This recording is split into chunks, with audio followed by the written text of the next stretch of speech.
नमस्कार साथियों, GK education centre में आपका स्वागत है। दोस्तों, इंसान की ज़िंदगी में अच्छे बुरे वक्त आते जाते रहते हैं। जैसा अभी मार्च 2020 में कोरोना की महामारी फैली थी, जिसमें हज़ारों नौकरियां गई, लोगों के रोज़गार बंद हो गए, ज़िंदगी मानो थम सी गई थी। ऐसे में जिनकी नौकरियां गई, उनको अपने परिजनों की बहुत ज़रूरत पड़ी। दोस्त, भाई, परिवारजन एक दूसरे को हिम्मत देते रहे, उनका हौसला बढ़ाते रहे। दोस्तों, हिम्मत देने के लिए ज़्यादातर स्थानीय भाषा का ही प्रयोग किया जाता है, परंतु उन्हीं वाक्यों को अगर हम अंग्रेजी में बेहतरीन शब्दों के साथ कैसे बोल सकते हैं, वही इस वीडियो में दिखाया गया है। देखिए, पहला वाक्य, how can I best help you during this difficult time. इस बुरे समय में मैं आपकी कैसे मदद कर सकता हूँ। अगला है, हम कह सकते हैं, I am really concerned about you and I want to help in whatever way I can. मैं सही में आपके प्रति चिंतित हूँ और मैं जानना चाहता हूँ कि मैं आपकी किस तरह से मदद कर सकता हूँ। तो यह बेहतरीन तरीका है लोगों से बात करने के लिए टफ़ टाइम में। I am here for you if you need any thing at all. मैं यहाँ हूँ, आप चिंता ना करें, आपको जो चीज़ की ज़रूरत होगी वो मिलेगा। अगला वाक्य हम कह सकते हैं, I have been where you are now and I completely understand। मतलब आप जिस दौर से गुजर रहे हैं, हम इस दौर से गुजर चुके हैं और समझ सकते हैं आपका दर्द। अगला वाक्य हम कह सकते हैं, I hear you and feel your pain। इसका कहने का मतलब हुआ कि मैं आपके दर्द को समझ सकता हूँ। अगला है, I believe we can overcome anything by talking things through। मुझे विश्वास है कि हम किसी भी विपदा से निपट सकते हैं। टफ टाइम में बात करने के लिए यह बेहतरीन वाक्य है।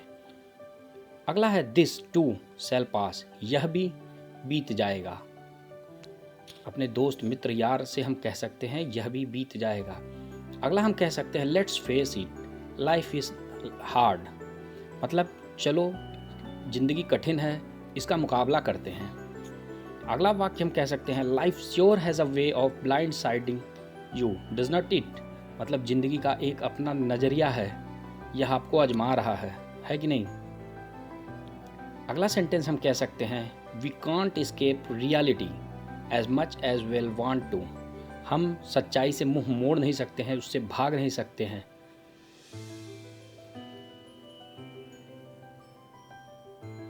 अगला हम सेंटेंस बोल सकते हैं, we all have to carry on despite personal problems. मतलब ज़िंदगी तो चलती ही रहेगी, यह पर्सनल प्रॉब्लम से रुकने वाली नहीं है। दोस्तों, इस तरह के वाक्य बोलने से सामने वाले का हिम्मत बढ़ता है। In moments like this we must be strong. मतलब इस समय में हमें मजबूत रहने की आवश्यकता है। तो जब हम परिवारजनों और दोस्तों को ऐसे वाक्य बोलेंगे तो उनका हौसला बढ़ेगा, उनकी हिम्मत बढ़ेगी। अच्छा, ये तो थे पर्सनल। अब कुछ लेस इंगेज्ड वाक्य हम बताएंगे, जैसे you just need to accept what you can't change.